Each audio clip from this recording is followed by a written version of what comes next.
ನವದೆಹಲಿ ನಗರದ ಮಾಲ್ವಿಯಾಸ್ ನಗರ ಪ್ರದೇಶದಲ್ಲಿ ಮೈಕಾಸಿನ್ ಹೋಟೆಲ್ನ ನೆಲಮಹಡಿ ರೆಸ್ಟೋರೆಂಟ್ನಲ್ಲಿ ಅಗ್ನಿ ಅವಘಡ ಸಂಭವಿಸಿ 21 ಜನ ದುರ್ಮರಣ ಹೊಂದಿದ್ದಾರೆ ಅಂತ ಹೇಳಲಾಗ್ತಿದೆ. ಇದರಲ್ಲಿ ಹಲವಾರು ಜನ ಗಾಯಗೊಂಡಿದ್ದಾರೆ, ಹಲವಾರು ಜನ ಪರಿಸ್ಥಿತಿ ಇನ್ನೂ ಗಂಭೀರವಾಗಿದೆ. ಅಗ್ನಿ ಅವಘಡ ಬೆಳಗ್ಗೆ ಸುಮಾರು 8:50ಕ್ಕೆ ಸಂಭವಿಸಿದೆ ಅಂತ ಹೇಳಲಾಗುತ್ತೆ. ಇದರಲ್ಲಿ ಪ್ರಾಥಮಿಕವಾಗಿ ಹೋಟೆಲ್ನ ನೆಲಮಹಡಿಯಲ್ಲಿರುವಂತಹ ರೆಸ್ಟೋರೆಂಟ್ನಲ್ಲಿ ಅಗ್ನಿ ಅವಘಡ ಸಂಭವಿಸಿ ನೆಲಮಹಡಿಯಿಂದ ಬೇಸ್ಮೆಂಟ್ಗೆ ಅಗ್ನಿ ಹೊತ್ಕೊಂಡು ಉರಿಯೋಕೆ ಶುರು ಆಗುತ್ತೆ. ಬೇಸ್ಮೆಂಟ್ನಿಂದ ಮೇಲಿರುವಂತಹ ಭಾಗಕ್ಕೂ ಕೆಲವೇ ನಿಮಿಷಗಳಲ್ಲಿ ಅಗ್ನಿ ಹೊತ್ಕೊಳ್ಳುತ್ತೆ. ಬೆಂಕಿ ಹಾಗೂ ದಟ್ಟ ಹೊಗೆಯಿಂದ ಸಿಲ್ಕೊಂಡಿರುವಂತಹ ಜನ ತಮ್ಮ ಪ್ರಾಣನ ಉಳಿಸ್ಕೊಳ್ಳೋಕೆ ಕಿಟಕಿಯಿಂದ ಜಿಗಿಯೋದಕ್ಕೆ ಶುರು ಮಾಡ್ತಾರೆ.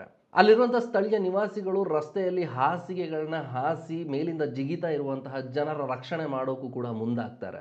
ಅಗ್ನಿಶಾಮಕದ ಹಲವಾರು ವಾಹನಗಳು, ರಕ್ಷಣಾ ತಂಡಗಳು ಸ್ಥಳಕ್ಕೆ ಧಾವಿಸ್ತಾರೆ, ಅಲ್ಲಿ ರಕ್ಷಣಾ ಕಾರ್ಯನ ಮುಂದುವರಿಸ್ತಾರೆ. ಈ ದುರಂತದಲ್ಲಿ ಮೃತಪಟ್ಟವರೆಲ್ಲರೂ ವಿದೇಶಿಗರು ಅಂತ ಹೇಳಲಾಗ್ತಿದೆ ಹಾಗೂ 40ಕ್ಕೂ ಹೆಚ್ಚು ಜನರನ್ನ ರಕ್ಷಿಸಿ ಅವರಿಗೆ ಆಸ್ಪತ್ರೆಗೆ ದಾಖಲು ಮಾಡಿದ್ದಾರೆ.